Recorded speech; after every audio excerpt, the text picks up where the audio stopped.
Hello everyone. So we were in the last class we were discussing the topic Consumer Protection Act 2019 and इसमें हमने last class में दो चीज़ discuss की थी. एक तो कंज्यूमर प्रोटेक्शन काउंसिल्स और दूसरा हमने डिस्कस किया था about the central consumer protection authority, जो शॉर्ट में सेंट्रल अथॉरिटी बोलते हैं. Now in today's class I am going to discuss the provisions regarding in this topic Consumer Protection Act 2019.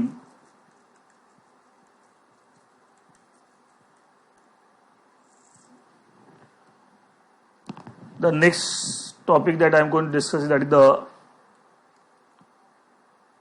redressal machinery under the Act. Under the Consumer Protection Act 2019. Redressal machinery means if any consumer has been affected, he has been exploited, he has been cheated, so where he can approach for getting the remedy, then those authorities which will provide a remedy to the affected consumer or who will resolve the grievances of the consumer, that is called the redressal machinery. And वो कौन कौन सी redressal machinery है? It means जब भी consumer के rights पे कोई bad effect आएगा, तो जहाँ तक remedies की बात है, उसे remedies कौन provide करेगा? तो उसके लिए we have redressal machinery under this act, जो 3 लेवल पे, डिस्ट्रिक्ट लेवल पे, स्टेट लेवल पे, नेशनल लेवल पे, and they provide they resolve the grievances of the investor, they provide the remedies to the affected consumers, and they are called, that is called collectively redressal machinery under the Consumer Protection Act 2019. मैंने ही बताया वो तीनों levels पे हैं. जो district level पे उसका नाम है district consumer disputes redressal commission. Short में हम इसको लेंगे डिस्ट्रिक्ट कमीशन. स्टेट लेवल पे स्टेट, बीच के 3 वर्ड्स कॉमन है, consumer dispute redressal commission, state commission. And जो नेशनल लेवल पे है, that is only one body for the entire country, that is national consumer dispute redressal commission. इसको short में बोलते हैं नेशनल कमीशन. तो we have for every district we have district commission. State wise we have state commission. पूरा नाम ये district consumer dispute redressal commission, state consumer dispute redressal commission. Short में हम बोलते हैं डिस्ट्रिक्ट कमीशन, स्टेट कमीशन. और जो नेशनल लेवल पे national consumer dispute redressal commission, in short we call the national commission. अच्छा, similar kind of provisions we also have under the old act consumer protection act 1986. लेकिन है similar ये topic redressal machinery old act में भी है, new act में. वहां भी 3 लेवल पे 3 टायर बोलते हैं, 3 tier, that is 3 level. 3 level tier means 3 level. We have quasi, and ये तीनों के तीनों क्वाशी जुडिशियल बॉडी हैं. Just like we have NCLT under company law and all that, they are all quasi judicial body. तो similar concept old act में भी है, consumer protection act 1986. लेकिन प्रोविजंस में थोड़ा फर्क है. You don't have exactly the same provision जो ओल्ड एक्ट में था वही न्यू एक्ट में, but concept wise similar concept old act में भी है, न्यू. जैसे अभी लास्ट क्लास में हमने एक सेंट्रल अथॉरिटी के बारे में पढ़ा था, central consumer protection authority, CCPA. वो एकदम नया कंसेप्ट है, ओल्ड एक्ट में वैसे कोई चीज ही नहीं थी. बट ये जो टॉपिक है रिड्रेसल मशीनरी, ये ओल्ड एक्ट में भी है, न्यू एक्ट में, और काफी सिमिलर है, बट एग्जैक्टली सेम नहीं है. Lot of differences are there in the provision, but lot of similarities also there. Similar topic old act में भी, न्यू एक्ट में भी. नाउ एक करके हम बात करेंगे, बट ओवरऑल क्या है, ये रेमेडीज प्रोवाइड कर रहे हैं टू द अफेक्टेड कंज्यूमर. अगर किसी कंज्यूमर ने गुड्स परचेज किए, गुड्स डिफेक्टिव हैं, या प्राइस सेलर ने ज्यादा ले लिए then the what he suppose to take. मान ली गुड्स का जो एमआरपी होता है, मैक्सिमम रिटेल प्राइस, उससे ज्यादा ले लिया, बताया that can become a ground for complaint. उस ग्राउंड पर आप कंप्लेंट कर सकते हैं. या गुड्स डिफेक्टिव सेल कर दिए ऐसे पर, या अगर सेलर कोई अनफेयर ट्रेड प्रैक्टिस में इंडल्ज हो रहा है, या he is entering into some unfair contract, तो don't you think this kind of thing may have a bad effect on the rights of consumer. तो ऐसे केसेस में कंज्यूमर रेमेडी क्लेम कर सकता है. तो रेमेडी क्लेम करने के लिए किसको अप्रोच करेगा, या तो डिस्ट्रिक्ट कमीशन को, या स्टेट कमीशन को, कब डिस्ट्रिक्ट कमीशन के पास जाएगा, कब स्टेट कमीशन, कब नेशनल, सब चीजें भी हम डिस्कस करेंगे। तो वन बाय वन हम तीनों ही basically 3 level 3 tier quasi judicial body which provides the remedies to the affected consumer and that is the redressal machinery under the consumer protection act 2019। तो पहले हम लेते हैं डिस्ट्रिक्ट लेवल पर जो बॉडी है,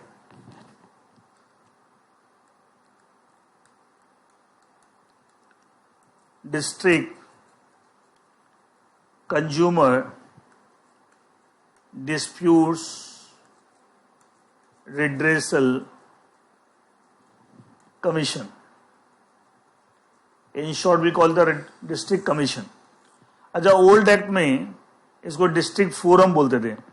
स्टेट कमीशन, नेशनल कमीशन तो same ही नाम है, लेकिन ओल्ड एक्ट में इसको डिस्ट्रिक्ट फोरम बोलते थे। लेकिन न्यू एक्ट में इन्होंने एक सिमिलैरिटी बना दी, मतलब एक कह सकते हैं एक पैटर्न बना दिया कि सब तीनों commission, district commission, state commission है। लेकिन ओल्ड एक्ट में डिस्ट्रिक्ट फोरम नाम था, स्टेट कमीशन, नेशनल कमीशन, तो ओल्ड एक्ट और न्यू एक्ट में सेम नाम है। तो यहाँ पर डिस्ट्रिक्ट फोरम की जगह डिस्ट्रिक्ट, तो शॉर्ट में कह सकते हैं we call it district commission.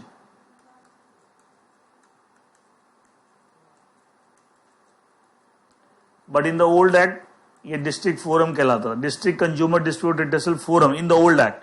Now in the new act the name is District Consumer Dispute Redressal Commission and in short we call District Commission. Now, सबसे पहले in this regard,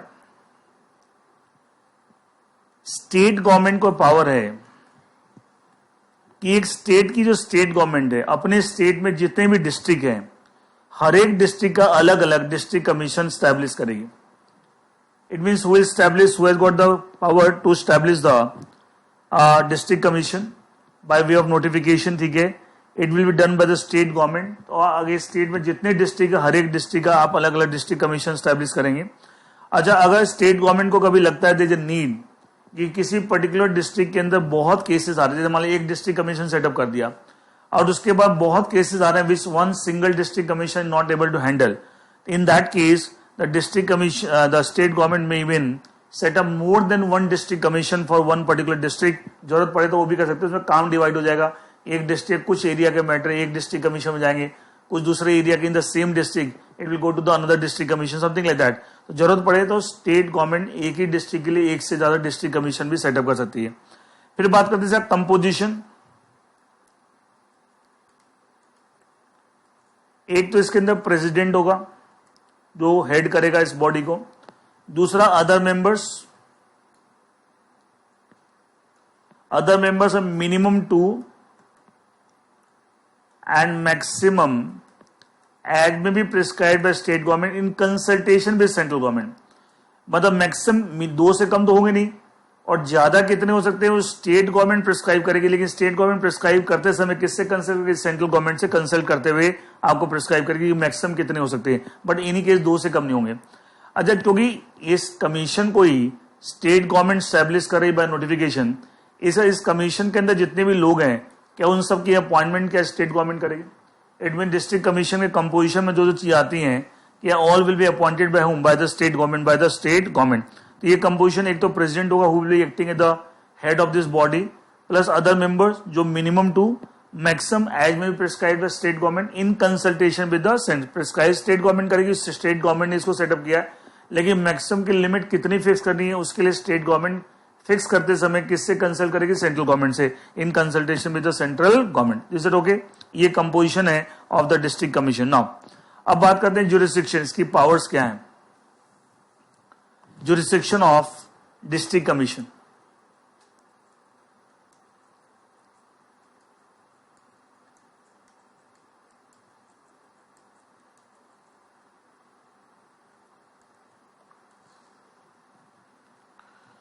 देखिए इसी क्या ज्यूरिसडिक्शन है, क्या किस तरह के मैटर्स ले सकती है।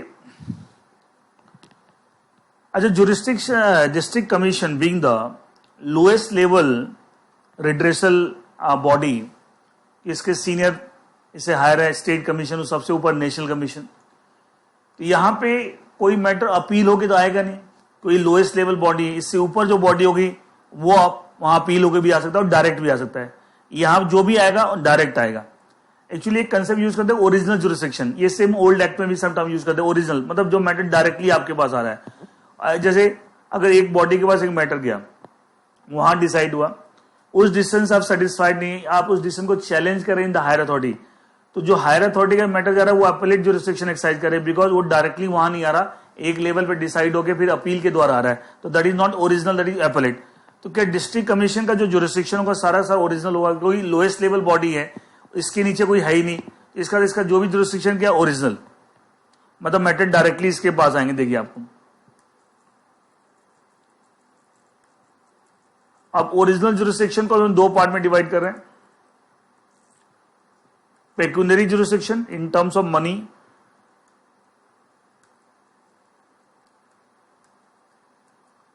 and second is in terms of money, second is territorial jurisdiction, that in terms of geographical area, territorial jurisdiction that in terms of geographical area, अभी मैं समझाऊंगा इसका क्या मतलब है। अच्छा मान लिया किसी ए ने बी से कुछ गुड्स परचेज किए, ये बायर है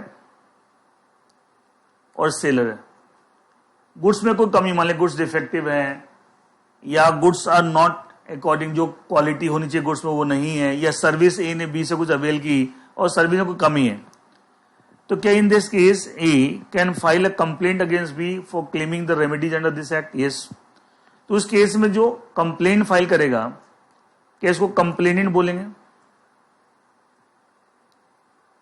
मैं यहां लिखता हूं, इसको कंप्लेनेंट बोलेंगे, और जिसके अगेंस्ट आप कंप्लेंट फाइल में बोलेंगे अपोजिट पार्टी। कोई एक टर्म अभी यूज होंगे तो आपको पता होना चाहिए, सेम टर्म ओल्ड एक्ट में यूज होते हैं। The person will file the complaint will called the complainant, and जिसके अगेंस्ट आप complaint file that is the opposite party. Now पहले pecuniary jurisdiction,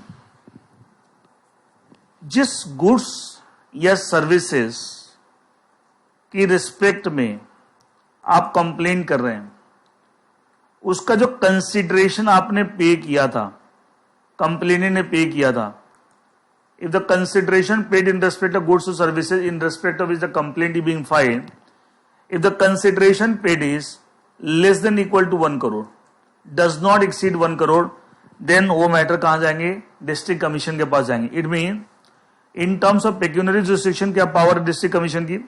the district commission can entertain the complaint where the value of the goods or services, value of the goods service कैसे निकालना है? which is paid as consideration, वो value जो consideration के form पे की थी, does not exceed 1 crore rupees, इसका मतलब 1 करोड़ या उससे कम है, तो उस केस में उस तरह के मैटर कहां जाएंगे? अब इसी से एक बात समझ में आ रही है, अगर 1 करोड़ से ज्यादा वाला केस होगा तो क्या डायरेक्टली वो मैटर स्टेट कमीशन में जाएगा? उसमें भी फिर एक अपर लिमिट होगी, उसके ऊपर जाएगा तो नेशनल कमीशन, वो बताऊंगा मैं आपको, स्टेट कमीशन नेशनल कमीशन पढ़ाएंगे तो, ठीक है। इट मीन्स दैट अगर जिस गुड्स और सर्विसेज के रिस्पेक्ट में हम कंप्लेन कर रहे हैं, उसकी जो वैल्यू है, जो कंसिडरेशन आपने पे किया, value in terms of consideration paid does not exceed ₹1 crore, then in that case that matter that complain what will the district commission has the power to entertain such kind of complaint. अच्छा एक और बात, मान लिया A B के against कोई complaint file कर रहा है in respect of some goods, and goods की जो कंसिडरेशन पे की थी मान लिया 30 लाख रुपए, कि इसके हिसाब से डिस्ट्रिक्ट कमीशन में मैटर जाएगा? यस। अब सवाल उठता कौन से डिस्ट्रिक्ट कमीशन में? तो इंडिया में इतने सारे स्टेट और हर एक स्टेट में इतने सारे डिस्ट्रिक्ट और हर एक डिस्ट्रिक्ट का अलग अलग डिस्ट्रिक्ट कमीशन, तो हमने ये तो निकाल दिया कि सर स्टेट कमीशन में मैटर नहीं जाएगा, नेशनल कमीशन में जाएगा, it will be the matter will be entertained by district commission. But question which district commission? We have so many district commission, to understand which district commission, उसके लिए मुझे ये देखना पड़ेगा, टेरिटोरियल ज्यूरिसडिक्शन देखना पड़ेगा, हमें दोनों चीज देखनी है, पेक्यूनरी एंड टेरिटोरियल। देखिए ये बोल रहा है, अच्छा एग्जांपल लेते हैं, अच्छा हर एक डिस्ट्रिक्ट कमीशन का ज्यूरिसडिक्शन क्या उनका अपना अपना डिस्ट्रिक्ट है? एक पर्टिकुलर, जैसे मैं बोलूं, मान लीजिए से एग्जांपल लेते हैं, कोई भी आप लीजिए, जैसे हम बोलते हैं लखनऊ का, Lucknow is one of the district in Uttar Pradesh, Lucknow district का एक एरिया होगा, मान लीजिए एरिया है, तो क्या ये area it comes under the Lucknow district commission? Yes. अब देखिए एग्जांपल लेके मैं समझा रहा हूं, अगर जिस भी पर्टिकुलर डिस्ट्रिक्ट कमीशन में आप जाना चाहते हैं, उस डिस्ट्रिक्ट कमीशन के अंडर जो डिस्ट्रिक्ट आता है, उस डिस्ट्रिक्ट के ज्यूरिसडिक्शन के अंदर अगर कई सारे फैक्टर, उनमें से एक भी फैक्टर फॉल करता है, तो वो district commission has the jurisdiction to entertain that complaint. क्या क्या फैक्टर है? अगर opposite party resides here, opposite party जिसके अगेंस्ट कंप्लेंट की है वो यहाँ रहता है, और he personally works for gain, job करता है, और ही कैरी ऑन बिजनेस करता है, या उसकी यहाँ पे कोई ब्रांच ऑफिस है, या इस एरिया में आपको कॉज ऑफ एक्शन है, कॉज मीन्स रीजन जिसकी वजह से the complainant is taking the legal action against, जैसे मान लिया कहां पे गुड्स डिफेक्टिव गुड्स सेल हुए, क्या that place is the place where the cause of action is arising, ये सुनो, या अगर उस एरिया के अंदर, उस डिस्ट्रिक्ट के अंदर अगर कंप्लेनेंट रिसाइड्स और complainant personally works for gain, कई सारे फैक्टर हो गए। देखिए, या तो अपोजिट पार्टी रहता हो, opposite party works for gain, carries on business, has a branch office, या उस डिस्ट्रिक्ट के अंदर the cause of action has a reason, और उस डिस्ट्रिक्ट के अंदर आपको या तो आपको कंप्लेनेंट रिसाइड्स और he personally works for gain, मतलब देखा जाए 5-7 फैक्टर हो गए। 4 factor in the context of opposite party, वो रहता हो, personally works for gain, carry on business, has a branch office. 2 factor in the context of the complaint, वो रहता हो यहाँ पे पर्सनली या पर्सनली वर्क्स फॉर गेन, और 1 factor that is cause of action. Total 7 factors हैं। इन 7 में से कोई फैक्टर एक डिस्ट्रिक्ट कमीशन के एरिया के अंडर फॉल करता है तो उस डिस्ट्रिक्ट कमीशन को पावर है टू एंटरटेन दैट कंप्लेंट। तो अच्छा, इसमें एक चेंज क्या आ गया, ओल्ड एक्ट में से 5 फैक्टर थे, जो कंप्लेंट वाले फैक्टर थे, कंप्लेनेंट रिसाइड्स या complainant personally works for gain, ये फैक्टर ओल्ड एक्ट में नहीं दे रखे, सिर्फ 5 फैक्टर दे रखे। तो कैसे थे, यहाँ प्रोविजन चेंज हो गया, यहाँ भी चेंज हो गया, पेक्यूनरी में भी चेंज हो गया है। पेक्यूनरी में वहां डिफरेंट कंसेप्ट है कि value of the goods plus compensation claimed if any, वहां यहाँ अलग है। गुड्स ऑफ कंसिडरेशन जो पे की उसके हिसाब से, मैंने बोला प्रोविजंस हैं बट सिमिलैरिटी, बट ये नहीं कि प्रोविजन एग्जैक्टली सेम है, we have lot of differences. Now यहाँ पे टेरिटोरियल जुरिसडिक्शन में इसका 7 फैक्टर। अब एक चीज और देखिए कि ऐसा भी तो हो सकता है 4 फैक्टर अपोजिट पार्टी के रिस्पेक्ट में, 2 फैक्टर कंप्लेंट के रिस्पेक्ट में, और 1 फैक्टर आपका कॉज ऑफ एक्शन रीजन। अच्छा, ऐसा भी तो हो सकता है इन 7 में से कुछ फैक्टर एक डिस्ट्रिक्ट में फॉल करें और कुछ फैक्टर दूसरे डिस्ट्रिक्ट में फॉल करें, क्वाइट पॉसिबल। तो हमने एनी ऑफ द 7 फैक्टर, तो उस केस में क्या अगर मल्टीपल डिस्ट्रिक्ट के जुरिसडिक्शन में अगर ये फैक्टर्स फॉल करते हैं तो क्या उन सारे डिस्ट्रिक्ट के डिस्ट्रिक्ट कमीशन भी आपको उस मैटर को एंटरटेन कर सकते हैं कंप्लेंट को। जैसे मान लिया 7 में से कुछ फैक्टर एक डिस्ट्रिक्ट में फॉल कर रहे हैं, कुछ दूसरे फैक्टर, मतलब 2 डिस्ट्रिक्ट में कर रहे हैं 7 फैक्टर, कुछ इधर कुछ इधर, तो दोनों डिस्ट्रिक्ट के डिस्ट्रिक्ट कमीशन में किसी के पास भी कंप्लेंट जा सकती है। ये कंप्लेनेंट डिसाइड करेगा कि किसमें out of the 2, it means law की रिक्वायरमेंट है कि सब 7 में से एक भी फैक्टर अगर एक डिस्ट्रिक्ट कमीशन के टेरिटोरियल एरिया में उसके जुरिसडिक्शन में फॉल कर रही है, then that district commission has the jurisdiction to entertain that particular complaint. तो पहले तो ये पेक्यूनरी देखिए आप, अगर 1 करोड़ के अंदर अंदर consideration paid for the goods और सर्विसेज जिसके रिस्पेक्ट कंप्लेंट है, अगर 1 करोड़ से ज्यादा तो मैटर खत्म हो गया, सीधा फिर तो स्टेट कमीशन जाएगा, उसमें भी एक अपर लिमिट है कि उससे ऊपर होगा तो नेशनल कमीशन जाएगा। पहले तो ये देखिए, फिर उसके आउट ऑफ अगर 1 करोड़ या उससे कम है, देन विच डिस्ट्रिक्ट कमीशन, उसके लिए टेरिटोरियल जुरिसडिक्शन प्रोविजन अप्लाई करने पड़ेंगे, और उसमें 7 में से एक भी फैक्टर अगर एक पर्टिकुलर डिस्ट्रिक्ट कमीशन के जुरिसडिक्शन फॉल करता है तो वो डिस्ट्रिक्ट कमीशन उस मैटर को, उस कंप्लेंट को एंटरटेन कर सकता है। और अगर 7 में से कुछ फैक्टर एक डिस्ट्रिक्ट कमीशन और कुछ दूसरे डिस्ट्रिक्ट कमीशन के जुरिसडिक्शन फॉल करता है, देन इन दैट केस आपकी चॉइस है कंप्लेंट की कि वो दोनों में से 2 या 3 या 4 जितने भी डिस्ट्रिक्ट कमीशन में फॉल कर रहा है उनमें जिसमें भी कंप्लेंट फाइल करना चाहे कर सकता है। तो ये तो आपको होगी jurisdiction of the what we call the district commission. Now अच्छा, जब डिस्ट्रिक्ट कमीशन का जो मैटर्स आएंगे और मैटर्स को जो डिसाइड करेंगे उसके बाद ऑर्डर पास करेंगे। डिस्ट्रिक्ट कमीशन जो ऑर्डर पास करेगा उसको ये भी पावर है कि वो अपने ऑर्डर को रिव्यू भी कर सकता है। अच्छा, रिव्यू का मतलब सब जानते हैं कि जब जिस अथॉरिटी ने डिसाइड किया वही अथॉरिटी उस डिसीजन को दोबारा देखे। डिस्ट्रिक्ट कमीशन ऑर्डर पास कर, डिस्ट्रिक्ट कमीशन रिव्यू कर सकती है अपनी ऑर्डर को, अगर उसको लगता है there error apparent on the face of the record, मतलब कि उसको खुद लगेगी साहब हमने जो डिसाइड तो किया है बट अप्रेंटली इसके अंदर कोई एरर है एंड इसको ठीक करने की जरूरत है, and the district commission can review its order if there is an error apparent on the face of the record, when it can do that suo motu, अपने आप उसको पता लग जाए कि साहब मेरे ऑर्डर में कोई मिस्टेक है, कोई बहुत अपरेंटली कोई एरर है, एंड उसको ठीक करने के लिए it can review its order, revise करके नया ऑर्डर पास कर सकता है। और it can do so on the application made by any of the parties, whether application made by complainant और the opposite party, within 30 days from the date order. जिस दिन original order pass किया था district commission ने उसके 30 दिन के अंदर 30 दिन के अंदर अगर दोनों में से कोई भी पार्टी अप्रोच करते कि आपके ऑर्डर में कुछ कमी है एंड वी वांट कि आप इसको रिव्यू करें, तो डिस्ट्रिक्ट कमीशन को रिव्यू कर सकता है, या डिस्ट्रिक्ट कमीशन को सुओ मोटो भी पता लग जाता है कि there is an error apparent on the face of the record in the previous order, वो अपने डिसीजन को रिव्यू कर सकता है and that kind of power is there with the district commission review और by district commission in certain cases. अगर there is an error apparent, मतलब साफ साफ नजर आ रहा है कुछ गलती हुई है in the order pass by district commission, तो suo motu on its own भी रिव्यू कर सकता है या on the application made by any of the party within 30 days of such order. अब देखिए, जो डिस्ट्रिक्ट कमीशन जो डिसीजन देगी, ऑर्डर पास करेगी, अगर कोई उस ऑर्डर से सेटिस्फाइड नहीं है, should have a right to make an appeal? अगर उस ऑर्डर से वो सेटिस्फाइड नहीं है, should have a right to make an appeal? ये सुनो, देखिए, तो प्रोविजन है appeal against the order of district commission.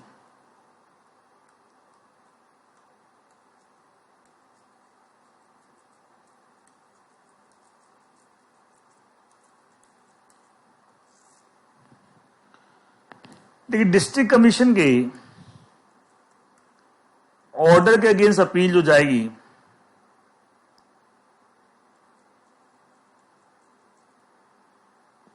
To the state commission of the same state, जिस स्टेट के अंदर वो डिस्ट्रिक्ट कमीशन फॉल करता है। अभी जैसे मैंने लखनऊ बताया, लखनऊ फॉल्स इन उत्तर प्रदेश, तो लखनऊ का डिस्ट्रिक्ट कमिश्नर को ऑर्डर पास करता तो उत्तर प्रदेश के स्टेट कमीशन के पास अपील जाएगी। ये नहीं कि सब स्टेट कमीशन ऑफ महाराष्ट्र और स्टेट कमीशन ऑफ हरियाणा वहां, नो। तो ऑब्वियसली जिस डिस्ट्रिक्ट कमीशन ऑर्डर पास किया, वो डिस्ट्रिक्ट कमीशन जिस पर्टिकुलर डिस्ट्रिक्ट का, वो डिस्ट्रिक्ट जिस स्टेट में फॉल करती है, उस स्टेट के स्टेट कमीशन के पास अपील जाएगी। अपील कितने दिन में कर सकते हैं? Appeal can be made with in 45 days from the date of the order pass by district commission. कितने दिन? With in 45 days from the date of the order passed by district commission. However, the state commission may entertain the appeal even after the expiry of 45 days on the ground of sufficient cause. अगर कोई sufficient cause है और state commission satisfied है कि साहब कोई genuine reason थे जिसकी वजह से, अच्छा यहाँ अपील जो करेगा उसको बोलेंगे एपेलेंट, जो अपील करेगा उसको बोलेंगे एपेलेंट। अगर स्टेट कमीशन सेटिस्फाइड है कि appellant has been prevented by some sufficient cause from preferring the appeal within 45 days from the date of the order passed by state district commission, तो उस case में ये आपको 45 days के बाद भी अपील को इंटरटेन कर सकती है। आप जानते हैं एक कंसेप्ट पढ़ते हो ना, doctrine of sufficient cause for extension of time और कंडोनेशन ऑफ डिले, जो आप लिमिटेशन एक्ट में पढ़ते हैं, जीआईजीएल में आपने पढ़ा होगा मॉड्यूल 1 के अंदर। नाउ अच्छा, एक बात, डिस्ट्रिक्ट कमीशन के ऑर्डर के अगेंस्ट अपील कर सकते हैं to the state commission of the same state, ठीक है, with in 45 days from the date of the order pass by district commission. How will the state commission may entertain the appeal even after the 45 days on the ground of sufficient cause? अच्छा, यहाँ appeal can be made both on questions of law as well as question of facts. इसका district commission ने जो decision दिया, उस decision का order pass किया, उस ऑर्डर के अंदर जो भी फैक्ट्स डिटरमाइन किए डिस्ट्रिक्ट कमीशन ने, अगर आप फैक्ट को डिस्ट्रीब्यूट करते कि डिस्ट्रिक्ट कमीशन ने फैक्ट डिटरमाइन किया बट मेरे हिसाब से फैक्ट ही गलत डिटरमाइन किया है, आप उसको चैलेंज करना चाहते हैं क्वेश्चन ऑफ फैक्ट पे, या आप डिस्ट्रिक्ट कमीशन ने जो भी लीगल प्रोविजन अप्लाई किए या उसकी जो इंटरप्रिटेशन दी उसको चैलेंज करें, तो you are making appeal on question of law.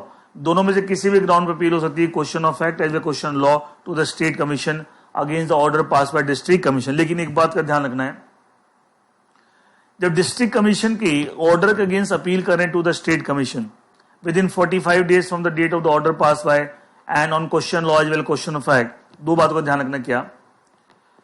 The person who is preferring the appeal to the state, that is appellant, if he has been ordered by the district commission to pay certain amount, मतलब district commission ने अपने order में appellant को, जो अब appellant है उसको order किया था टू पे सर्टेन अमाउंट, जिसको आप डिस्प्यूट कर रहे हैं बाय एन अपील, तो कंडीशन ये है कि साहब पहले अपील करने से पहले 50% of the amount as ordered by district commission, district commission ने जितना अमाउंट पे करने के लिए ऑर्डर किया उसका 50% वो पहले आप डिपॉजिट कराइए विद द स्टेट कमीशन, तभी स्टेट कमीशन आपकी अपील इंटरटेन करेगा।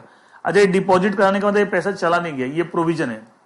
अच्छा, कल के दिन एपेलेंट, लेट्स एग्जांपल लेते हैं, डिस्ट्रिक्ट मतलब ए ने बी के अगेंस्ट कंप्लेंट फाइल की थी, ए ने बी के अगेंस्ट कंप्लेंट फाइल की थी इन द डिस्ट्रिक्ट कमीशन, जैसे A was the complaint and B was the opposite party.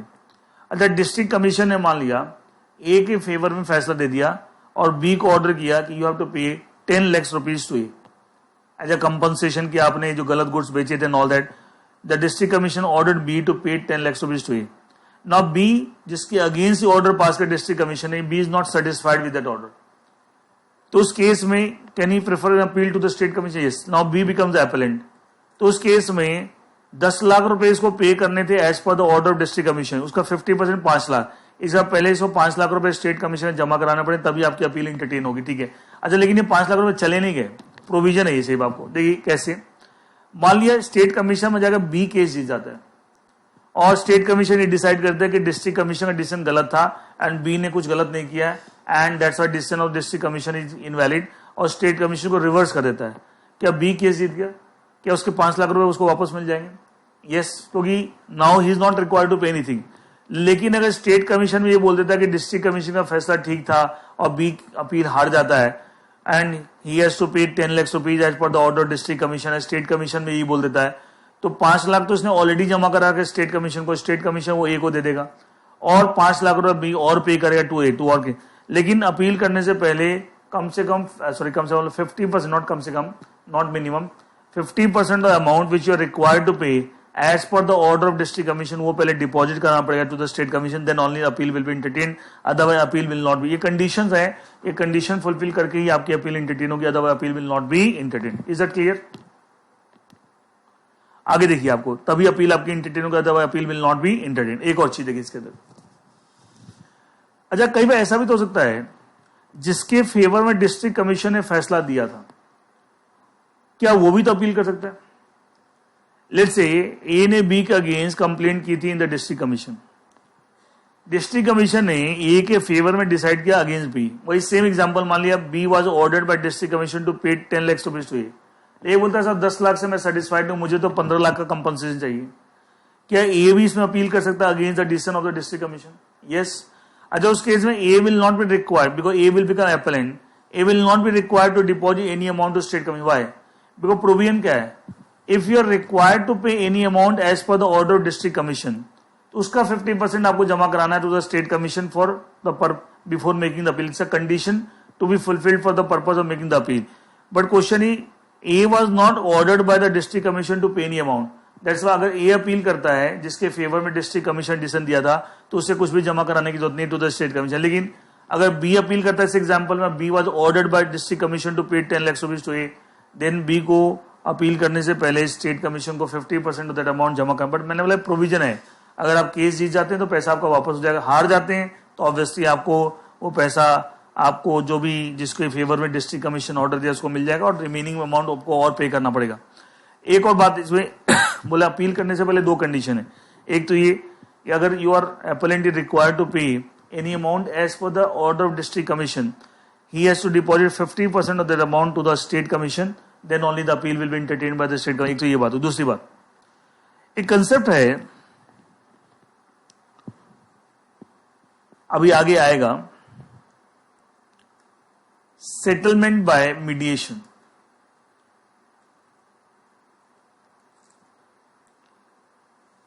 क्या मतलब होता है? जैसे कई बार क्या होता है, जैसे मान लीजिए डिस्ट्रिक्ट कमीशन का कोई मैटर है और डिस्ट्रिक्ट कमीशन ने देखा कि सर इस मैटर में दम कुछ नहीं है और इसको अगर एक बीच में मीडिएटर और between the disputing party, between the complainant and the opposite party, और वो मीडिएटर दोनों पक्ष को समझाए कि साहब प्रॉब्लम कहां पे है और कहीं ना कहीं कम्युनिकेशन गैप, एक दूसरे को बात नहीं समझ पा रहे, और वो मीडिएटर दोनों को समझाए, तो बिना डिस्ट्रिक्ट कमीशन के इन्वॉल्वमेंट के केस आराम से सॉल्व हो सकता है.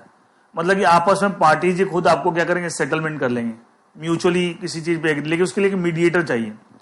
तो उसके लिए अलग से मीडिएशन सेल बने हुए हैं, डिस्ट्रिक्ट कमीशन के साथ भी है, स्टेट कमीशन के साथ भी है, नेशनल कमीशन के साथ भी है, तीनों के साथ मीडिएशन सेल है. तो कई बार क्या होता है, जब district commission, state commission, national commission जब केस आता है और उनको लगता है केस में कोई दम नहीं है, अगर कोई मीडिएटर को बीच में डाल दिया जाए तो पार्टी आपस में ही सॉल्व कर लेगी, सेटलमेंट कर लेगी. तो उसको होता है settlement by mediation, with the help of mediation, mediator. तो उसमें एक कंसेप्ट है कि अच्छा मान लिया ए और बी डिस्प्यूटिंग पार्टी से, ए कंप्लेन है, B opposite party, district commission ने मैटर यहां भेज दिया मीडिएशन सेल के पास. अब वहां इन दोनों पार्टी ने आपस में सेटलमेंट कर ली with the help of mediator. तो सेटलमेंट कर ली, इसका क्या वो म्यूचुअल कंसेंट से होगा? अच्छा, ये म्यूचुअल कंसेंट सेटलमेंट करते तो एक रिटन कॉन्ट्रैक्ट एग्रीमेंट बन जाता है, दोनों पार्टी साइन करते हैं, हाँ इन चीजों पे इन टर्म्स से कंडीशन हमने सेटलमेंट कर ली, और उसी सेटलमेंट की जो इन्होंने एग्रीमेंट किया सेटलमेंट का, उसी के ऊपर डिस्ट्रिक्ट कमीशन अपना ऑर्डर पास कर देगा, उसी के ऊपर अपना ऑर्डर, मतलब सेम चीज जो आपने आपस में सेटलमेंट किया है उसी को ऑर्डर के फॉर्म में, जैसे कि बाइंडिंग हो जाए, क्योंकि कल के दिन बोलते हैं साहब हम तो नहीं मानते, इसलिए जो भी आपने सेटलमेंट किया है उसके ऊपर डिस्ट्रिक्ट कमीशन उसी चीज को जो आपने आपस में सेटलमेंट किया है उसी चीज को म्यूचुअली एग्री किया है ऑर्डर के फॉर्म में सुना देगा। तो देखा जाए डिस्ट्रिक्ट कमीशन का ये भी एक ऑर्डर ही है। लेकिन एक चीज बताइए, और हम बोल रहे हैं कि साहब any order pass by district commission उसके अगेंस्ट अपील कर सकते हैं टू द स्टेट कमीशन, हम ये बोल रहे हैं। तो एनी ऑर्डर में तो ये ऑर्डर भी आ गया, order pass by district commission on the settlement by mediation, but logically क्या इसके अगेंस्ट अपील होनी चाहिए? क्या जो इस तरह के ऑर्डर पास हो रहे हैं ऑन सेटलमेंट बाय मीडिएशन, इस तरह के ऊपर जो म्यूचुअल कंसेंट से पार्टी सॉल्व कर रहे हैं प्रॉब्लम को, क्या इसके अगेंस्ट अपील होनी चाहिए? नो, आंसर ही नो। व्हाई? तो अपील कैसे हो जाएगी? एक चीज बताइए, क्या पार्टीज ने आपस में म्यूचुअली एग्री किया था हम ऐसे सेटलमेंट कर लेते हैं, आपस के डिस्प्यूट को सॉल्व कर लेते हैं? अच्छा, आपके ऊपर किसी ने कुछ इंपोज कर दिया तो आप बोलेंगे sir I am not satisfied with this, I want to challenge it, make sense. जैसे डिस्ट्रिक्ट कमीशन ने मैटर को डिसाइड किया, इट मेक सेंस। लेकिन जब सेटलमेंट बाय मीडिएशन हो रही है तो यहां क्या आपको दोनों पार्टी म्यूचुअली जिस चीज पे एग्री करेंगे उसके लिए एक राइटिंग में कॉन्ट्रैक्ट एग्रीमेंट भी करेंगे फॉर सेटलमेंट। क्या हो, जब उसी चीज को सेटलमेंट जो आपने आपस में म्यूचुअली एग्री किया उसी को ऑर्डर के फॉर्म में अगर डिस्ट्रिक्ट कमीशन ने सुना दिया तो इसका तो डिस्ट्रिक्ट कमीशन अपनी मर्जी से कोई डिसाइड ही नहीं किया, जो आपने आपस में सेटलमेंट किए उसी को अपने ऑर्डर के फॉर्म में सुना दिया। तो लॉ बोलता है इस केस में हाउ कैन एनी पार्टी से आई am not satisfied with this order. भैया जो ऑर्डर पास किया डिस्ट्रिक्ट कमीशन ने, जो आपने म्यूचुअली एग्री किया था, दोनों पार्टी ने जो सहमति जताई थी उसके लिए आपने एक राइटिंग में एग्रीमेंट भी किया कि साहब इस टर्म्स से कंडीशन पर अपने डिस्प्यूट को सेटलमेंट करते हैं, ठीक है, उसी चीज को ऑर्डर के फॉर्म में डिस्ट्रिक्ट कमीशन सुना दिया। तो क्या ये कोई पार्टी कह सकता है I am not satisfied with this order? No. Why? ये आपकी म्यूचुअल कंसेंट से हुआ है, तो आप जिस चीज के लिए आप खुद तैयार हुए थे आप बोलते हैं मैं सेटिस्फाइड हूं, how can it be possible? इसलिए इस तरह के जो सेटलमेंट में मीडिएशन पे जो ऑर्डर पास होते हैं ये कभी भी अपीलेबल नहीं होते, नॉट अपीलेबल। इसका मतलब अगर इस तरह का ऑर्डर है पास बाय डिस्ट्रिक्ट कमीशन तो इसके अगेंस्ट तो अपील होगी नहीं, इसके अलावा कोई ऑर्डर है पास हो रहा है उसमें अपील हो सकती है, ठीक है। अपील करते समय क्या ध्यान रखना है, कहाँ अपील करेंगे? State commission of the same state, जिस स्टेट की वो डिस्ट्रिक्ट कमीशन है, मतलब उस स्टेट के किसी डिस्ट्रिक्ट की डिस्ट्रिक्ट कमीशन है। Appeal can be made on question law as well question of act, ठीक है। अपील करते हैं 45 days from the date of order pass by district commission, और अगर नहीं कर पाए 45 डेज में और आपके साथ जेन्युइन रीजन थे अपीलेंट के पास तो स्टेट कमीशन अब 45 डेज के बाद भी अपील आपकी इंटरटेन कर सकता है। एंड एक बात का और ध्यान रखना है कि अगर appellant he has been asked by district commission to pay certain amount, then 50% of that amount he has to deposit with the state commission while making the appeal to the state commission। तो ये बात का ध्यान रखना है, ये उन cases में other than the order pass by district commission, other than the settlement order, मतलब सेटलमेंट में मीडिएशन वाला केस है उसके ऊपर ऑर्डर पास किया उसके अगेंस्ट अपील होगी नहीं, इसके अलावा कोई और ऑर्डर पास किया उसके अगेंस्ट अपील हो सकती है, और अपील करने का तरीका ये है। आई होप दिस, ऐसी चीजें आप और भी बहुत सारे लॉ में पढ़ते हैं। अच्छा, जहां पार्टीज आपस में सेटलमेंट करती है, ये भी तो सेटलमेंट ही है मीडिएटरी की हेल्प से, क्या सेटलमेंट के ऊपर जो डिसीजंस होते हैं तो वहां पे जो अथॉरिटी डिसीजन दे रही है वो अपने मन से तो कुछ सुना ही नहीं रही, अपने मन से कोई डिसाइड ही नहीं कर रही, वो तो आप पार्टी ने आपस में जो सेटलमेंट किया उसी को डिसीजन के फॉर्म में सुना दिया। तो ऐसे डिसीजन के अगेंस्ट कभी भी, ऐसे ऑर्डर्स के अगेंस्ट कभी भी अपील नहीं होती, क्योंकि म्यूचुअल कंसेंट से हुई है ना।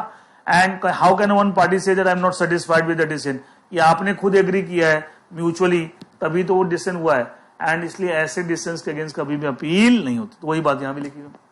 सो दीज आर टू कंडीशन, एक तो आपका कि साहब सेटलमेंट में मीडिएशन के ऊपर ऑर्डर पास के अगेंस्ट अपील नहीं होगी, दूसरा आपको कम से कम 50%, कम से कम not 50% amount as ordered by district commission वो डिपॉजिट करना पड़ेगा with the state commission while making the appeal to the state, otherwise state commission आपकी अपील एंटरटेन नहीं करेगी। तो these are the various provision given the consumer protection act 2019 in the context of District Consumer Dispute Redressal Commission.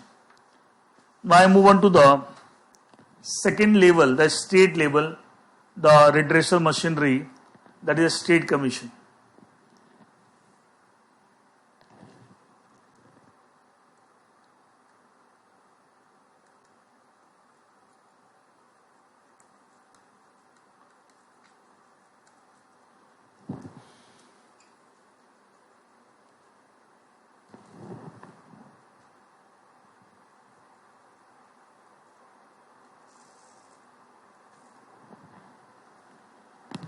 In short, we call it the state commission.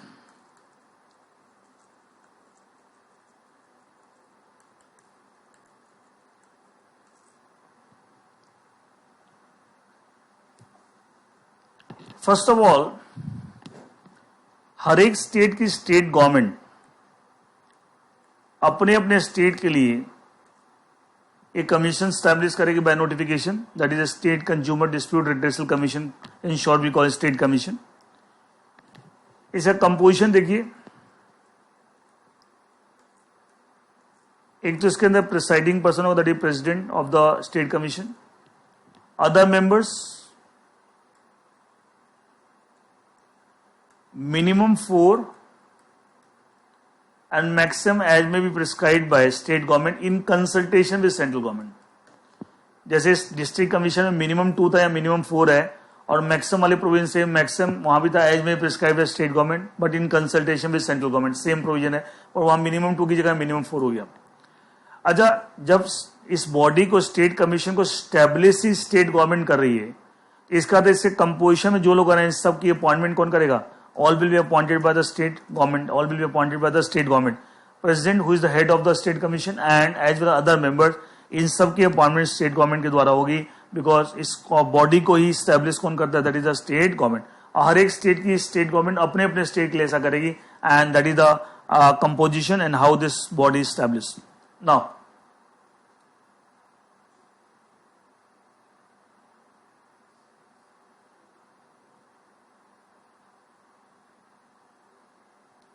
देखिए,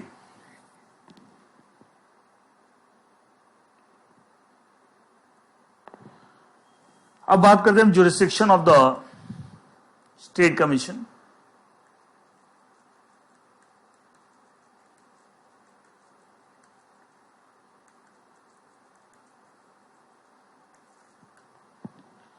यह jurisdiction को हम 3 हिस्सों में डिवाइड करेंगे. पहला ओरिजिनल ज्यूरिसडिक्शन,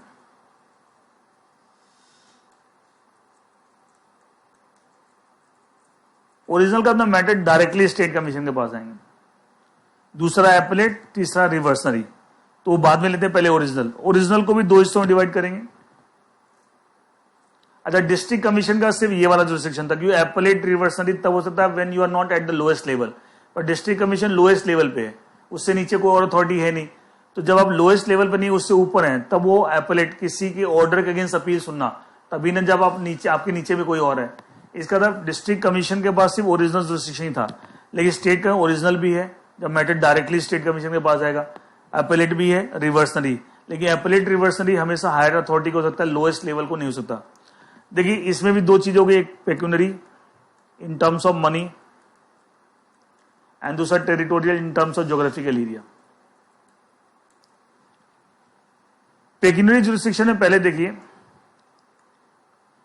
अच्छा जब ओरिजिनल है तो सीधा यहां मैटर सीधा स्टेट कमीशन के पास आ रहा है. अगेन वही, मान लो ए बी के अगेंस्ट कंप्लेंट कर रहा है, तो ए कंप्लेनेंट,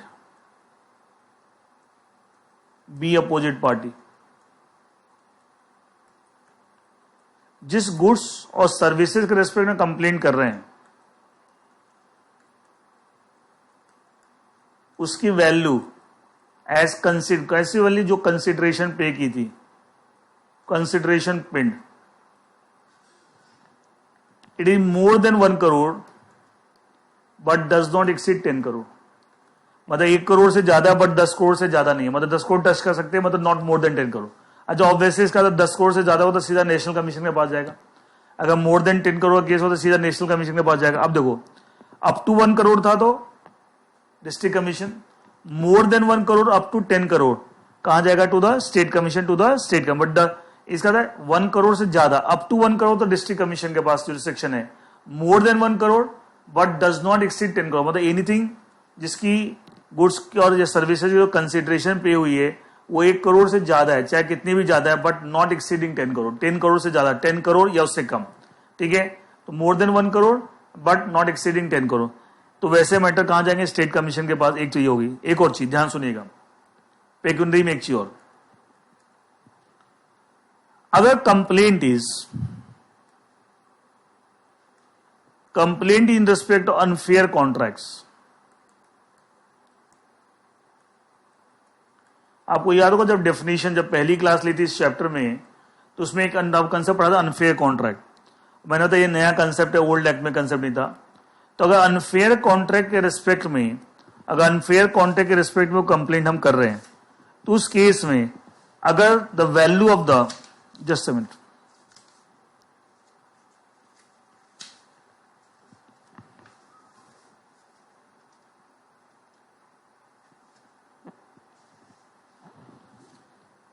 अगर वैल्यू ऑफ द गुड्स और services as consideration paid is less than equal to 10 crore, सीधा यहां आगे देखा जाए यही वाली लिमिट यहां भी, लेकिन एक फर्क है देखिए आपको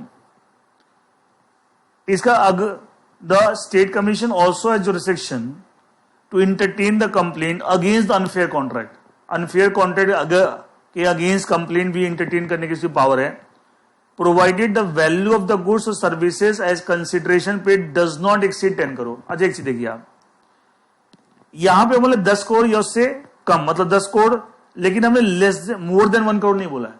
क्यों नहीं बोला है? अच्छा डिस्ट्रिक्ट कमीशन की जब हमने जुरिसडिक्शन पढ़ी थी, तो क्या वहां पे हमने अनफेयर कॉन्ट्रैक्ट की बात की थी? नहीं।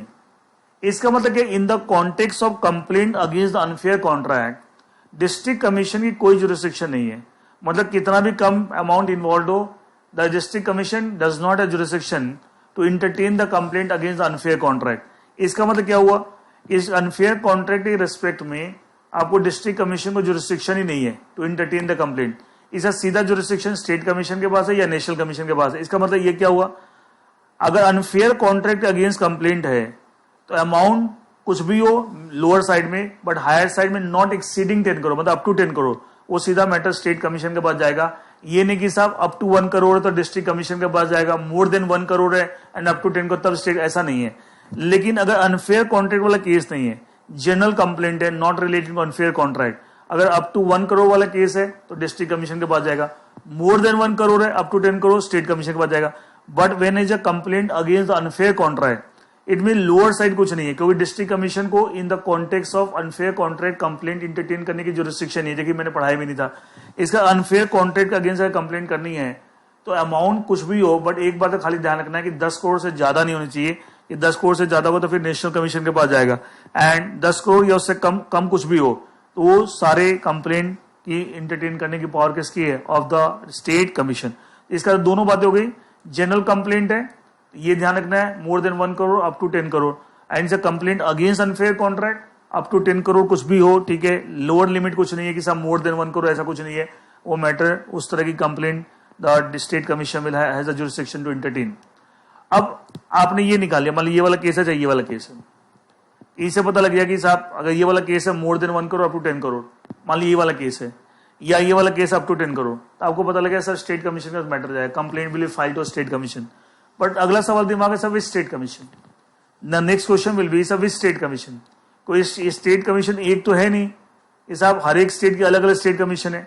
क्या उसके लिए टेरिटोरियल प्रोविजन देखने पड़ेंगे? क्या उसके लिए टेरिटोरियल जुरिसडिक्शन देखना पड़ेगा? यहां भी सेम प्रोविजन है जो हमने अभी डिस्ट्रिक्ट कमीशन पढ़ा था, खाली फर्क क्या होगा? वहां एक डिस्ट्रिक्ट कमीशन के केस में एक डिस्ट्रिक्ट का जो ज्योग्राफिकल एरिया है उसके अंदर 7 में से कोई ना कोई फैक्टर फॉल कर रहा है। यहां पे क्या एक डिस्ट्रिक्ट का ज्योग्राफिकल एरिया देखेंगे, स्टेट का देखेंगे, एक स्टेट का। मान लो एक स्टेट का जो ज्योग्राफिकल एरिया है, उस स्टेट के ज्योग्राफिकल एरिया में 7 में से कोई भी एक फैक्टर फॉल कर रहा है। क्या?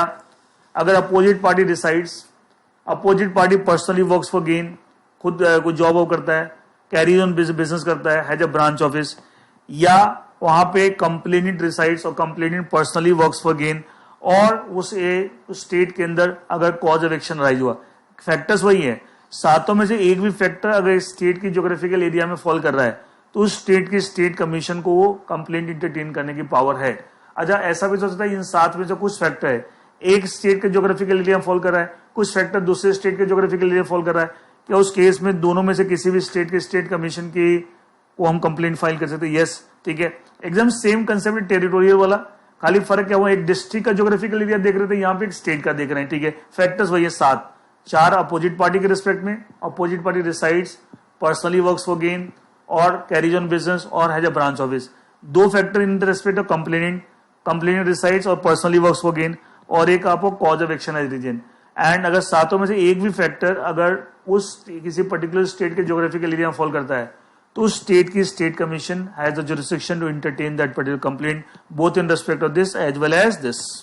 कंप्लेंट तो ये भी कंप्लेंट है, ये जनरल कंप्लेंट है, it is complaint against unfair contract.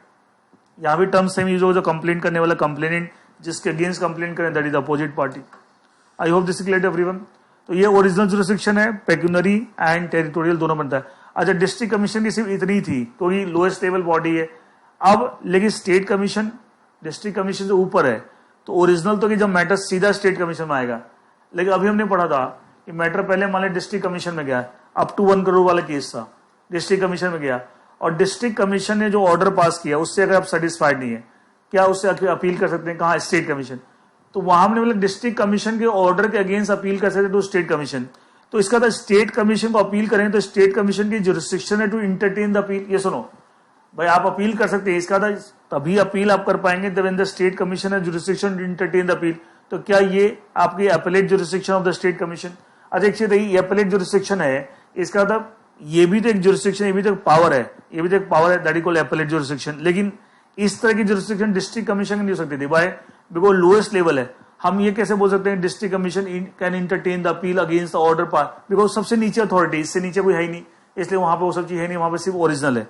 तो यहाँ ओरिजिनल भी अब आते हैं अपीलेट जुरिसडिक्शन। ओरिजिनल मैंने डिस्कस कर लिया, now I move on to the appellate jurisdiction.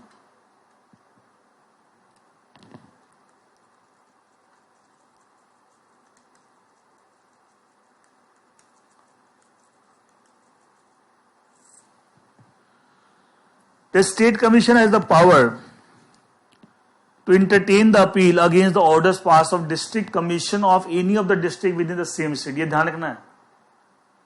अच्छा ये महाराष्ट्र जो स्टेट है उसकी जो स्टेट कमीशन है, तो महाराष्ट्र स्टेट के अंदर जितने डिस्ट्रिक्ट हैं, क्या उनमें से किसी भी डिस्ट्रिक्ट के कमीशन के डिस्ट्रिक्ट कमीशन किसी भी डिस्ट्रिक्ट के डिस्ट्रिक्ट कमीशन के ऑर्डर के अगेंस्ट अपील? लेकिन अगर हम यूपी के किसी डिस्ट्रिक्ट के डिस्ट्रिक्ट कमीशन के ऑर्डर के अगेंस्ट अपील, क्या हम महाराष्ट्र स्टेट कमीशन में जा सकते हैं? No, not possible. It means the state commission has jurisdiction to entertain the appeal against the order pass by any district commission of the same of any of the district of the same state जिसके आप जिस state का state commission है। And this jurisdiction of the state commission is technically called appellate power to entertain the appeal, that is appellate jurisdiction. Third is that is revisionary jurisdiction.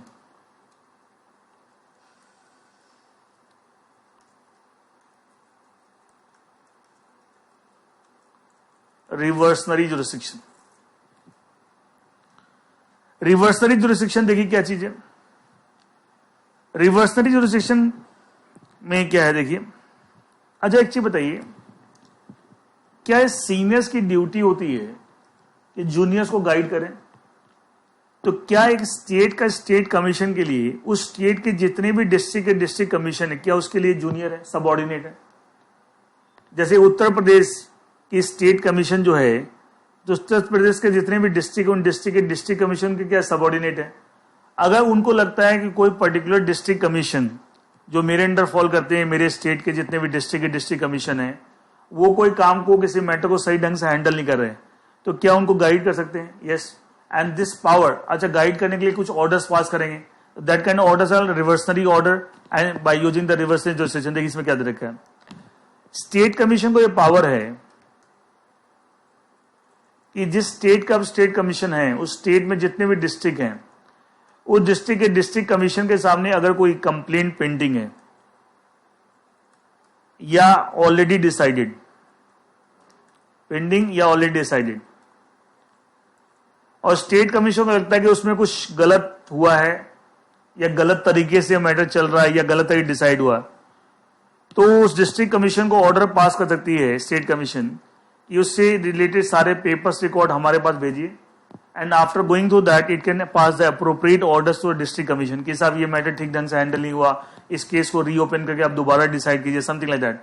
This kind of power of the state commission to ask for the papers and records of any complaint pending और decided by district commission of any of the district of that particular state, this kind of power of the state commission is called the revisionary power, revisionary jurisdiction. और इस तरह के जो order इसको use करके जो करेंगे रिवर्सनरी ऑर्डर, एपेलेट जुरिसडिक्शन को इस्तेमाल करके जो order, that is appellate order. ये सुनो, ओरिजिनल जुरिसडिक्शन को एक्सरसाइज करके जो order pass, that is original order. ये सुनो, ये दैट इज कॉल्ड रिवर क्या इस तरह की पावर इसलिए दे रखी है कि अगर आपको लगता है आपके नीचे जो लोग काम कर रहे हैं अगर उसमें कहीं कुछ गड़बड़ हो रही है तो आप उसको उसके रिकॉर्ड्स मंगा के अप्रोप्रिएट ऑर्डर्स पास कर सकते हैं। ऐसा करने की पावर आपको स्टेट कमीशन को दे रखी है, that is called reverse jurisdiction. मैं देखिए पढ़ रहा हूं, the state commission also is the power to call for the records and pass appropriate orders in any consumer dispute which is pending before or has been decided by any district commission of the same state।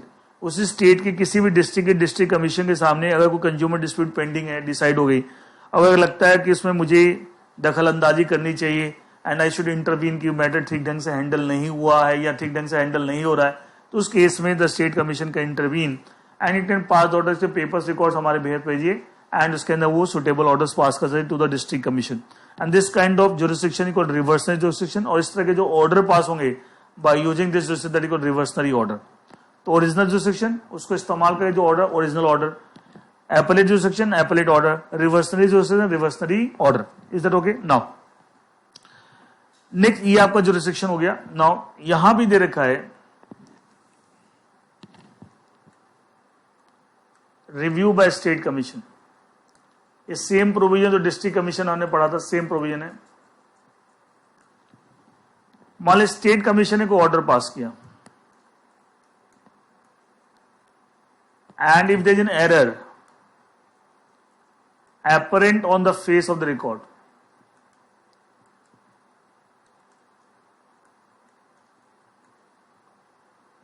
then state commission अपने इस order को review कर सकते हैं। Review means it can look into that the order, उसको revise change कर सकती है। ठीक है, state commission can do it इधर suo motu on its own और on the application made by any of the parties जिनके बीच में मैटर था within 30 days from the date of such order. जिस दिन ऑर्डर पास हो 30 दिन के अंदर अप्लाई करें तो state commission has the power to review its own order. ठीक है, अपने ऑर्डर को रिव्यू कर सकती है। ठीक है, if there is error apparent on the face, मतलब प्राइमा फेसी लग रहा है कि साहब अपरेंटली कुछ गड़बड़ है इसके अंदर, इट कैन डू दैट इधर सुओ मोटो और on the application made by any of the parties with in 30 days of such order. जिस ऑर्डर को रिव्यू कर रहे हैं, जिस दिन ऑर्डर पास हुआ था उसके 30 दिन के अंदर कभी भी ये एप्लीकेशन लगा सकते हैं पार्टी, या स्टेट कमीशन सुओ मोटो भी अपने ऑर्डर को रिव्यू कर सकता है। रिव्यू मैंने बताया, रिव्यू का मतलब जिस अथॉरिटी ने ऑर्डर पास किया वही अथॉरिटी अपने ऑर्डर को चेंज करे, अपने डिसीजन को चेंज कर रही है अगर जरूरत पड़े तो, दैट इज कॉल्ड रिव्यू। री मींस अगेन व्यू, अपने डिसीजन को दोबारा देखना। अपील में क्या होता है, एक अथॉरिटी के डिसीजन पे हम हायर अथॉरिटी के पास जा रहे हैं, तो यहाँ डिस्ट्रिक्ट कमीशन को भी रिव्यू करने की पावर है अपने डिसीजन को, और स्टेट कमीशन को भी पावर है अपने डिसीजन को रिव्यू करने की। दोनों सेम प्रोविजंस हैं। नाउ अब आते हैं अपील टू। अपील, अच्छा स्टेट कमीशन को ऑर्डर पास करें and if someone is not satisfied with that order, तो क्या वो स्टेट कमीशन के ऑर्डर के अगेंस्ट अपील कर सकते हैं? ये सुनो,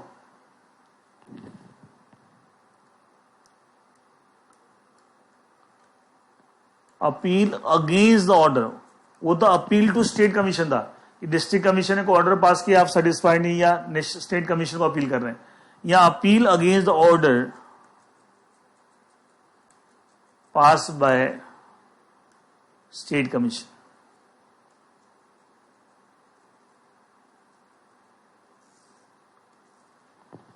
appeal against the order pass by state commission.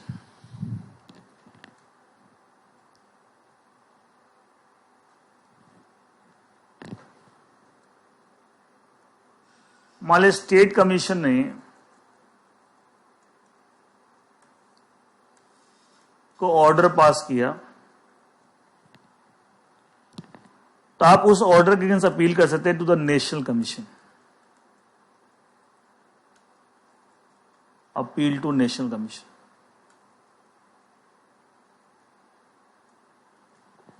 लेकिन बहुत इंपॉर्टेंट बात यहां पे, स्टेट कमीशन के सिर्फ ओरिजिनल ऑर्डर के अगेंस्ट ही अपील हो सकती है। This is very important. अभी हमने पढ़ा था कि साहब स्टेट कमीशन की 3 जुरिसडिक्शन है, original jurisdiction, appellate jurisdiction and reversal jurisdiction.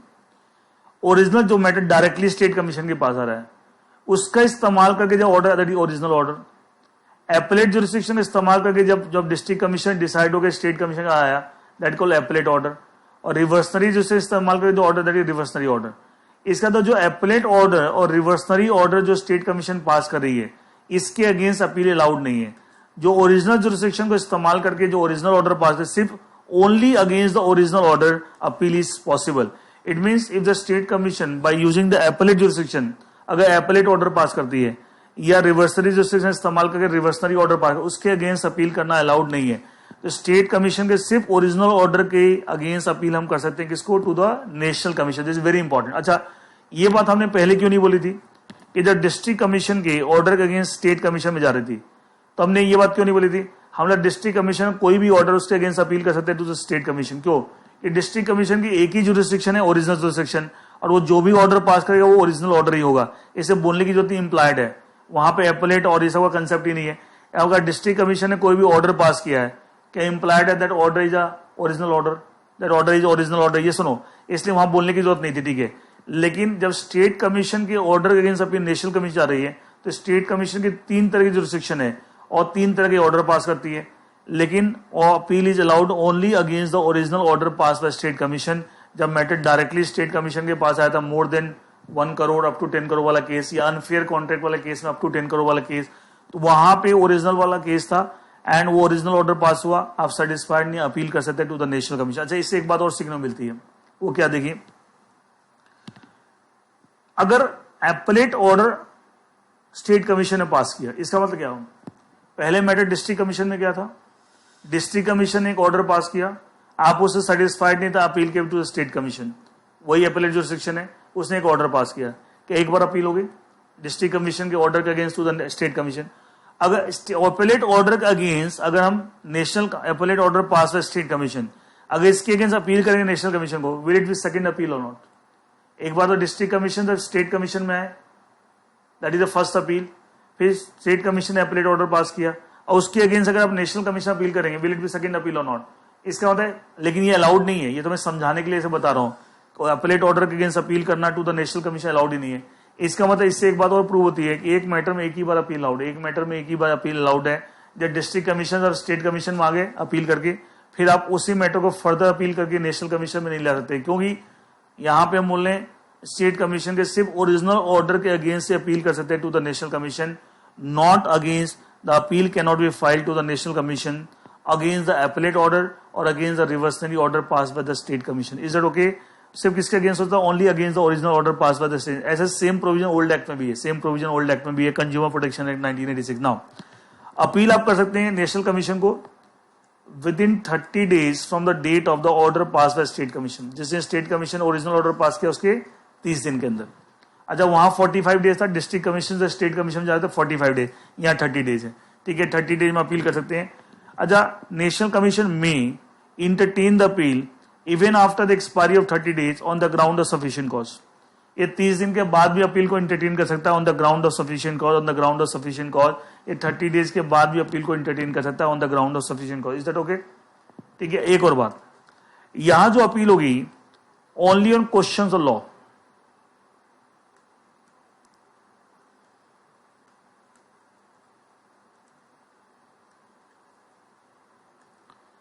Question of fact पर अपील नहीं होगी. मतलब स्टेट कमीशन ने अपने ओरिजिनल ऑर्डर में जो फैक्ट्स डिटरमाइन किए हैं कि साहब ये फैक्ट्स हैं केस के, उन फैक्ट्स को आप डिस्प्यूट करके अपील नहीं कर सकते. हाँ, जो लॉ इसने अप्लाई किया या लॉ की जो इंटरप्रिटेशन दी उससे आप सेटिस्फाइड नहीं, उसको आप चैलेंज करते अपील कर सकते हैं. आपने कई जगह पढ़ा होगा कि साहब एक स्टेज तक आपको question of fact, question of law दोनों पर अपील होती है, लेकिन उससे ऊपर जाने पर सिर्फ क्वेश्चन ऑफ लॉ पे अपील होती है, क्वेश्चन ऑफ फैक्ट पर अपील. यहां भी आ गया, डिस्ट्रिक्ट कमीशन से स्टेट कमीशन में अपील कर रहे थे, दोनों पे अलाउड था. क्वेश्चन ऑफ फैक्ट पर भी अपील था. क्वेश्चन मतलब जो फैक्ट्स ऑफ अथॉरिटी ने डिटरमाइन किए डिस्ट्रिक्ट कमीशन ने और जो लॉ अप्लाई किया, दोनों में से जिससे भी आप सेटिस्फाइड नहीं उसको चैलेंज करके अपील कर सकते हैं. लेकिन स्टेट कमीशन के ओरिजिनल ऑर्डर के अगेंस्ट अपील करें to national commission, it can be only on the legal points. जो स्टेट कमीशन लॉ अप्लाई किया या लॉ की इंटरप्रिटेशन दी उससे अगर आप सेटिस्फाइड नहीं है तो you can make an appeal to national commission. लेकिन स्टेट कमीशन ने जो फैक्ट्स डिटरमाइन किए हैं, जो अपने ओरिजिनल ऑर्डर में मेंशन किया है, आप उसको डिस्प्यूट करके अपील नहीं कर सकते. Not allowed, not allowed, and ये आप नहीं कर सकते. Is that okay? तो एक तो ये ध्यान रखना है कि साहब वहां पे दोनों में अलाउड है question of fact, district commission, state commission, लेकिन यहाँ पे only on question law, not on question of fact. Appeal वहां 45 डेज में, यहाँ पे 30 डेज के अंदर, ठीक है. प्लस वो तो एक्स्ट्रा वाला, तो extra on the ground of sufficient cause वहां भी था, यहाँ भी है. और एक बात ध्यान रखना है कि सिर्फ ओरिजिनल ऑर्डर के अगेंस्ट अपील होती है, वहां हमने क्यों नहीं बोला था कि डिस्ट्रिक्ट कमीशन के सारे ऑर्डर ही ओरिजिनल ऑर्डर होते हैं, तो हमने against any order pass by district commission appeal can be made to state commission. It makes sense क्योंकि all the orders of district commission original order. ठीक है, लेकिन यहां पे हमने स्पेसिफाई कर दिया ओनली अगेंस्ट. इससे एक बात और पता लगी, एक ही मैटर में दो बार अपील अलाउड नहीं कि पहले डिस्ट्रिक्ट कमीशन स्टेट कमीशन में आ गए, फिर state commission national commission possible नहीं है. इन मैटर एक मैटर में एक ही बार अपील अलाउड है. ये बात यहां से प्रूव हो रही है. ये सुनो, अच्छा यहां भी वो दे रखा है कि जब अपील करेंगे नेशनल कमीशन को सब्जेक्ट टू कंडीशन, सेम जो आपको appeal to the state commission against the order pass by district commission.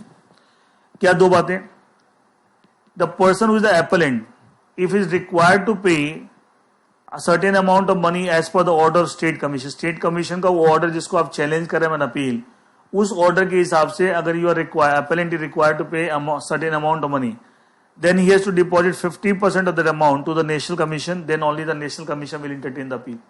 It means आपको जितना पैसा एपेलेंट को जितना पैसा पे करने के लिए स्टेट कमीशन ने ऑर्डर किया था उसका 50% आप जमा कराएंगे नेशनल कमीशन के पास, तभी आपकी अपील एंटरटेन होगी. एक तो ये सेम चीज था वो वहां भी जो appeal to the state commission against the order of the district commission, same provision था.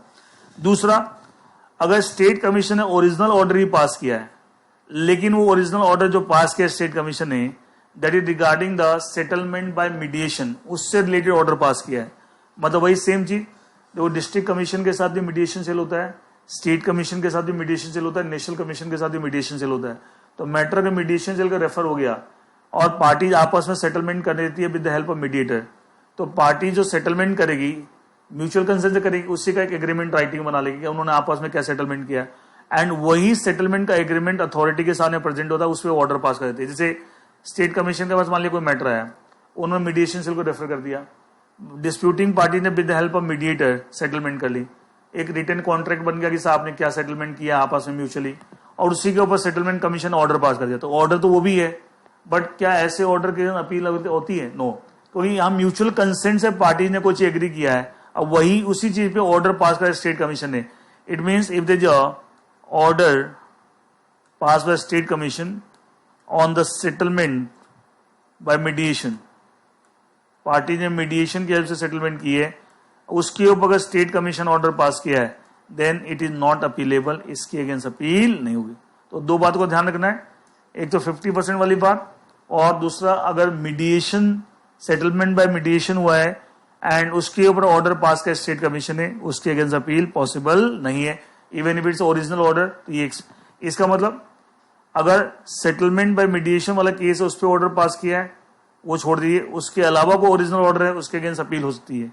कितने दिन में हो सकती है? 30 डेज के अंदर. किसको? नेशनल कमीशन को. 30 डेज के बियॉन्ड भी पॉसिबल है अगर देयर वाज सफिशिएंट कॉज, ठीक है, अगर डिले हो गया, but only on question law, not on question of fact, not on question of fact. और ध्यान रखना है only against the original order pass by the state commission, excluding this order which is on settlement by mediation. So these are the provisions subject to which appeal can be filed against the original order. Original order में excluding the order on settlement by mediation, and the appeal can be filed to the National Commission subject to lot of provisions. वो सारे मैंने बता दिए. तो that is the State Consumer Dispute Redressal Commission के provision में discuss कर ली. बहुत सारे प्रोविजन में चेंजेज है, जो ओल्ड एक्ट में प्रोविजन तो न्यू एक्ट में बहुत सारे प्रोविजन चेंजेज हैं, इसलिए ये नहीं कि आप सीधा वो रट लेना, नाम वही, अथॉरिटी वही है, लेकिन लॉट ऑफ प्रोविजन. जैसे ओल्ड एक्ट में रिव्यू करने की पावर सिर्फ नेशनल कमीशन को है, न डिस्ट्रिक्ट कमीशन को है न स्टेट कमीशन को है, लेकिन यहाँ पे तीनों का है, स्टेट कमीशन को भी है, डिस्ट्रिक्ट कमीशन को भी है, नेशनल कमीशन, तीनों ही रिव्यू कर सकते हैं अपने ऑर्डर को. ऐसे बहुत सारे डिफरेंसेस इन द प्रोविजन, ठीक है. तो आप फ्रेश तरीके से पढ़ना है, पुराने से वो मत करना, ठीक है. मैंने बोला था इंस्टीट्यूट के सिलेबस गाइडलाइंस के साथ पुराना एक्ट तो पूरा पढ़ना है, कंज्यूमर प्रोटेक्शन एक्ट 1986, और नया एक्ट आपको सिर्फ वो प्रोविजन जो इफेक्टिव होगी, नया एक्ट पूरा इफेक्टिव नहीं हुआ है, एंड वही सब चीजें मैं पढ़ा रहा हूँ जो आपके प्रोविजन इफेक्टिव हुए as per the guidelines of the ICSA. Now we move on to third redressal machinery at the national level.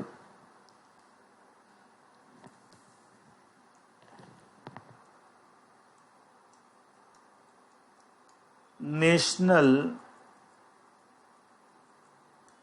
Consumer Disputes Redressal Commission. In short, we call it the National Commission.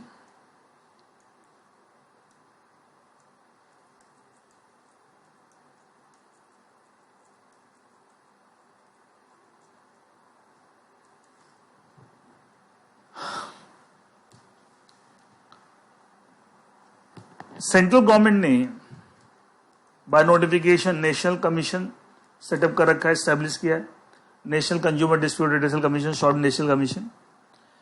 इसका composition देखिए,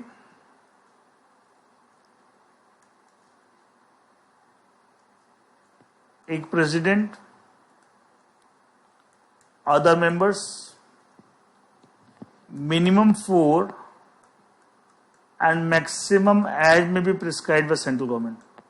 अच्छा, यहां पे नहीं as में prescribe state government consultation में, ऐसा नहीं, क्योंकि इस बॉडी को सेटअप भी सेंट्रल गवर्नमेंट किया, देखिए डिस्ट्रिक्ट कमीशन और स्टेट कमीशन दोनों को स्टेट गवर्नमेंट ने स्टैब्लिश किया है, ठीक है, लेकिन नेशनल कमीशन को स्टैब्लिश सेंट्रल गवर्नमेंट ने किया है।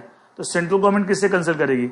तो मिनिमम 4 और मैक्सिमम जो कि प्रिस्क्राइब करेगी सेंट्रल गवर्नमेंट, या स्टेट गवर्नमेंट का कोई रोल नहीं है। तो इन सबको कौन अपॉइंट करेगा? सेंट्रल गवर्नमेंट को। सेंट्रल गवर्नमेंट ने जब ये बॉडी को स्टैब्लिश की है, इस तरह इस बॉडी के अंदर जो लोग हैं, एक तो प्रेसिडेंट है जो हेड करेगा, अब प्लस अदर मेंबर जो मिनिमम 4 है एंड मैक्सिमम एज में प्रिस्क्राइब है सेंट्रल गवर्नमेंट। ये अच्छा, ये वाली बात है, प्रोविजन जो है मिनिमम 4, ये सेम स्टेट कमीशन में भी था, वहां भी मिनिमम 4 था, एंड मैक्सिमम एज में भी प्रिस्क्राइब है state government in consultation with central government, वहां था स्टेट कमीशन में। यहाँ मिनिमम 4, वहां भी मिनिमम 4 था, एंड मैक्सिमम एज में प्रिस्क्राइब है सेंट्रल गवर्नमेंट, सीधा वहां था मैक्सिमम एज में prescribe state government in consultation with the central government. I hope this is clear to everyone. तो ये कंपोजिशन है, एंड ये सबकी अपॉइंटमेंट कौन करेगा? सेंट्रल गवर्नमेंट, ऑब्वियसली बात है। Now coming to jurisdiction of national commission.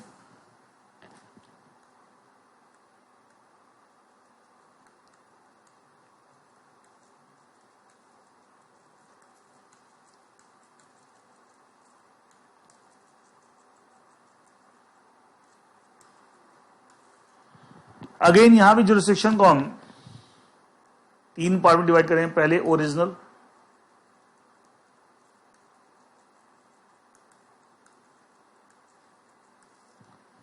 Jurisdiction. Again let's say जब मैटर सीधा नेशनल कमीशन का ए बी, मान ली ए कंप्लेनेंट है, B opposite party, let's say A is a complainant, B is the opposite party. Here in this case, जिस goods या services के respect में कंप्लेंट की, उसकी value as consideration paid. Value कैसे देखनी? जो कंसिडरेशन पे की थी। इफ इट सीज 10 करोड़, कोई 10 करोड़ तक था, देखो up to 1 crore district commission, more than 1 crore up to 10 crore state commission, more than 10 crore कहाँ आएगा? नेशनल कमीशन के पास। ये तो एक होगी, एक तो चीज हो गई। दूसरा हो गया, if it A complaint against unfair contract, ऐसे केस में अप टू 10 करोड़ वाले केस का स्टेट कमीशन के पास जा रहे थे। इसका ऑब्वियसली नेशनल कमीशन का more than 10 crore, again same value of the goods और services as paid as consideration is more than 10 crore. तो वो मैटर भी कहां जाएगा? मतलब वहां भी अप टू 10 करोड़, मतलब एनीथिंग 10 करोड़ और less unfair contract state commission के पास जा रहा था, ठीक है, चाहे वो 1 करोड़ हो, 50 लाख हो, 10 लाख हो, anything but up to 10 crore, ठीक है। स्टेट कमीशन का, डिस्ट्रिक्ट कमीशन कोई रोल नहीं था अनफेयर कॉन्ट्रैक्ट में, बताया था।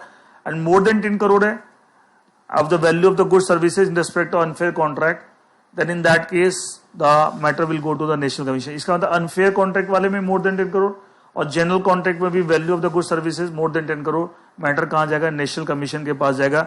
ये नेशनल कमीशन की ओरिजिनल। अच्छा, यहाँ पे ओरिजिनल में जैसे और में पढ़ा था ना, ओरिजिनल में पढ़ा था एक तो आपका पेक्यूनरी और पढ़ा था फिर टेरिटोरियल। पेक्यूनरी यहां भी मैंने बताया इन टर्म्स ऑफ मनी। टेरिटोरियल हमने क्यों डिस्कस किया? डिस्ट्रिक्ट कमीशन में स्टेट को पेक्यूनरी निकाल लिया, फिर बोला मान ली पेक्यूनरी के हिसाब से डिस्ट्रिक्ट कमीशन में जाएगा। फिर आपने बोला सर डिस्ट्रिक्ट कमीशन इतने सारे, कौन से डिस्ट्रिक्ट कमीशन, उसके लिए टेरिटोरियल। ऐसे स्टेट कमीशन निकाल लिया कि सर मान लिया मोर देन 1 करोड़ ये वाला केस था अप टू 10 करोड़, या ये वाला केस था अप टू 10 करोड़, ठीक है, अनफेयर कॉन्ट्रैक्ट वाला। तो फिर कौन सा स्टेट कमीशन, उसके लिए टेरिटोरियल का प्रोविजन यूज कर रहे थे। लेकिन नेशनल कमीशन में हम ये बोलेंगे कौन, मान लीजिए ये वाला केस है मोर देन 10 करोड़ या ये वाला केस है मोर देन 10 करोड़, तो ये तो हो गया नेशनल कमीशन बच जाएगा। अब ये बोलने के लिए तो कौन सा नेशनल कमीशन, क्या उसके लिए कोई नेशनल कमीशन तो पूरे कंट्री में एक ही है।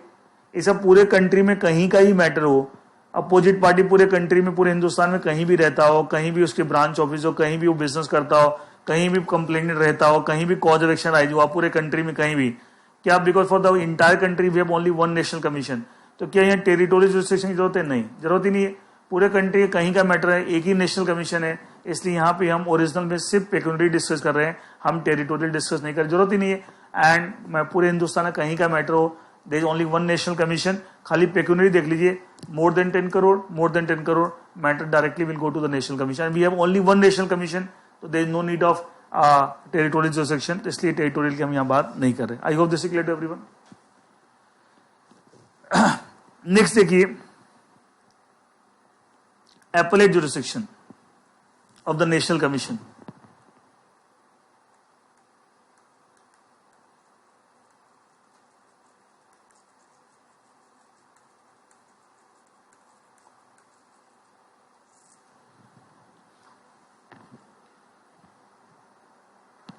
The National Commission has power to entertain the appeal against the original orders pass by the state commission. जो अभी हमने पढ़ा था कि स्टेट कमीशन जो ओरिजिनल ऑर्डर पास करता है उसके अगेंस्ट अपील इंटरटेन करने की पावर है to national commission.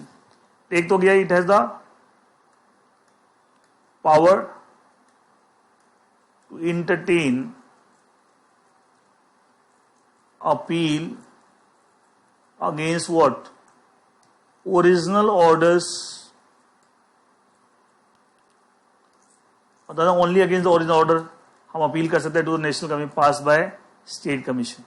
State commission ने जो भी ओरिजिनल ऑर्डर उसके अगेंस्ट अपील नेशनल कमीशन ले सकता है। एक और बात, national commission also has the power to entertain appeal against the order pass by central authority.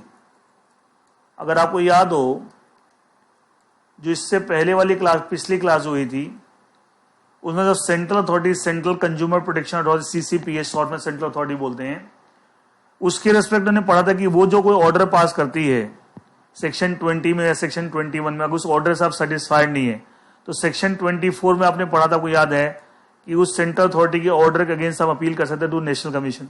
तो वहां लिखा सेंट्रल अथॉरिटी के ऑर्डर के अगेंस्ट अपील कर सकते हैं टू नेशनल कमीशन, और यहां हम नेशनल कमीशन की अपीलेट जुरिस्डिक्शन पढ़ रहे हैं।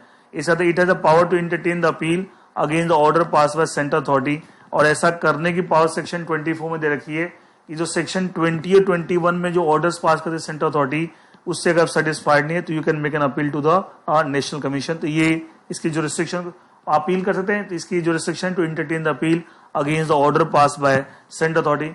विच orders? Order pass by central authority under section 20 and 21 of this act. और अपील करने का प्रोविजन सेक्शन 24 में दे रखा है, वो हमने पढ़ा था।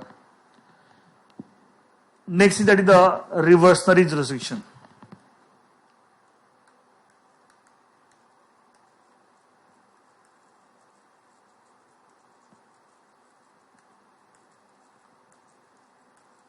ये भी सिमिलर जैसे स्टेट कमीशन में था।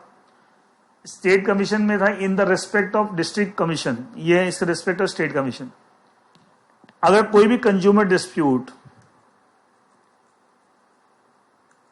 इज पेंडिंग और has already been decided by any state commission, या तो वहां पेंडिंग है या ऑलरेडी डिसाइड हो गया, लेकिन नेशनल कमीशन को लगता है वो सही ढंग से डिसाइड नहीं हुआ या सही ढंग से डिसाइड नहीं हो रहा है, तो इट हैज द पावर कि उस ऑर्डर कर सकती है, उसके पेपर्स रिकॉर्ड्स मेरे पास सबमिट कीजिए और उसके अंदर अप्रोप्रिएट ऑर्डर्स पास कर दे to the state commission.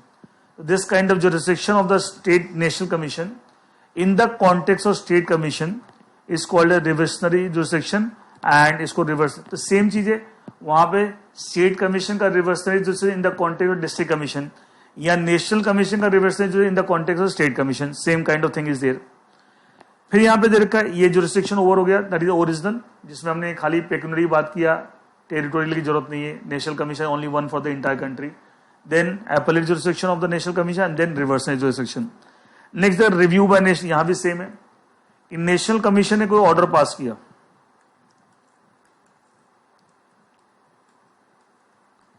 And if there is error apparent on the record, को ऑर्डर पास किया and if there is an error apparent on the face of the record, the national commission अपने order को review कर सकती है.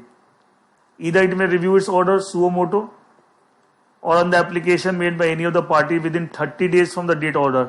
Order के 30 दिन के अंदर वो आपको रिव्यू के लिए अप्लाई कर सकते हैं एंड द नेशनल कमीशन में review its order either suo motu और on the application made by any of the party within 30 days from the date order. अगर वो अप्लाई करते हैं तो नेशनल कमीशन, अगर इफ देयर इज एरर पर apparently लगता है मिस्टेक ऑर्डर में, तो वो अपने ऑर्डर को रिव्यू कर सकती है. ये वाला रिव्यू वाला प्रोविजन तीनों जगह एग्जैक्टली सेम है, whether district commission, state commission और नेशनल कमीशन एग्जैक्टली सेम है तीनों जगह. Now coming to the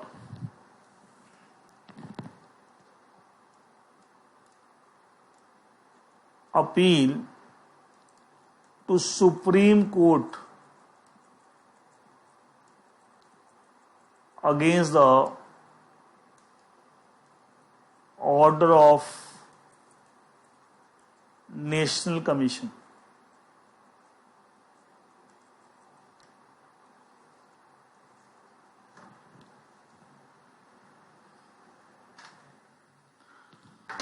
appeal to Supreme Court against the order of national commission. अभी तो हमने पढ़ा नेशनल कमीशन स्टेट कमीशन के ऑर्डर के अगेंस्ट या सेंट्रल अथॉरिटी के ऑर्डर के अगेंस्ट अपील इंटरटेन करी, लेकिन जो नेशनल कमीशन ऑर्डर पास कर रही है इसके अगेंस्ट अपील कहां जाएगी देखिए.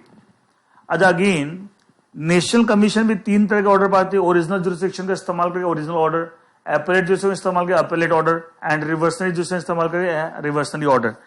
यहां भी है कि सब नेशनल कमीशन के ओरिजिनल ऑर्डर के against, only against the original order appeal can be made to Supreme court.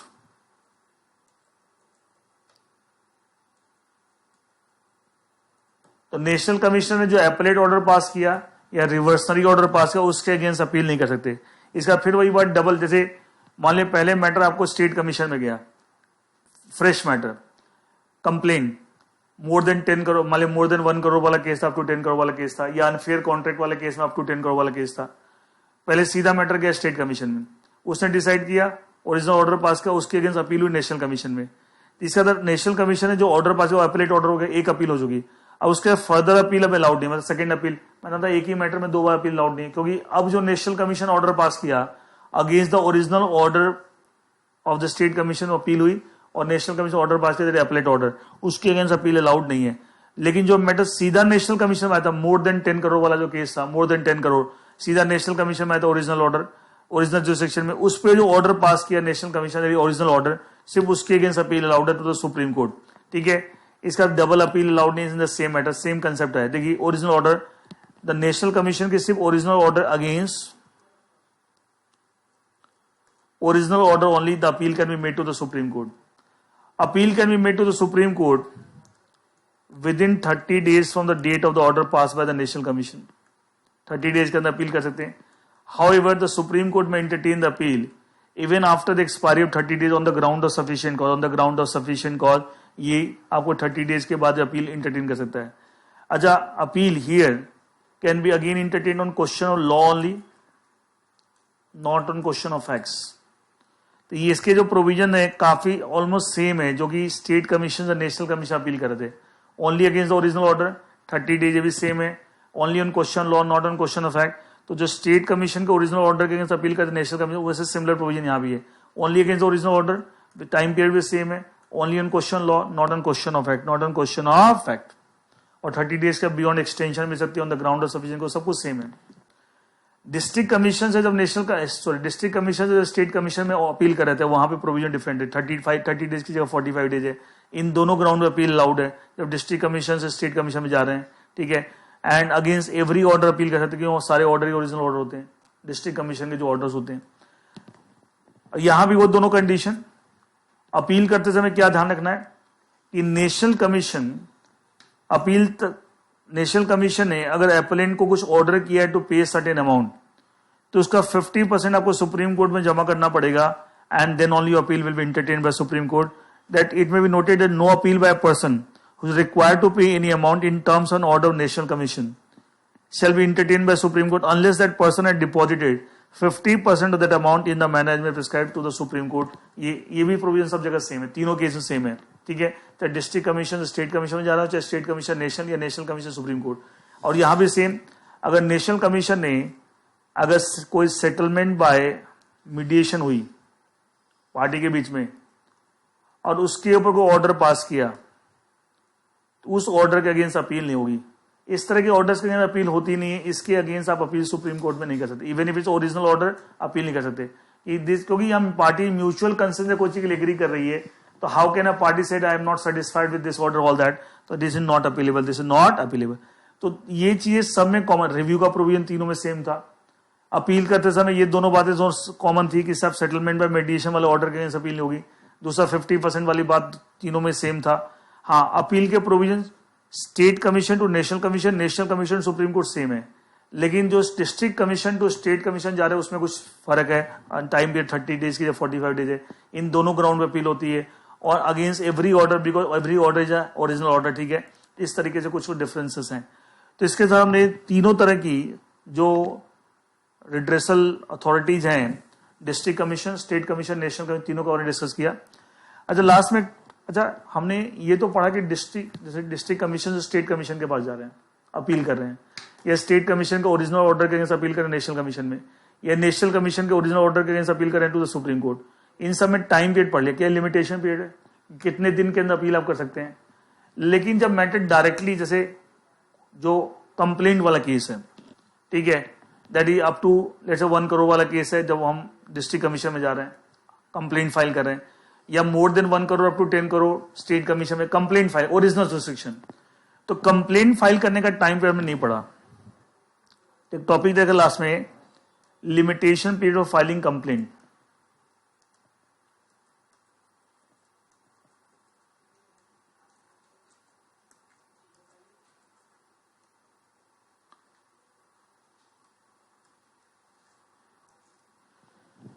Limitation period for filing the complaint. देखिए, in this case, limitation period for filing the complaint, चाहे आप complaint एक साथ इसलिए नहीं कि सब जगह एक जगह प्रोविजन, चाहे आप कंप्लेंट डिस्ट्रिक्ट कमीशन को कर रहे हो, चाहे स्टेट कमीशन को,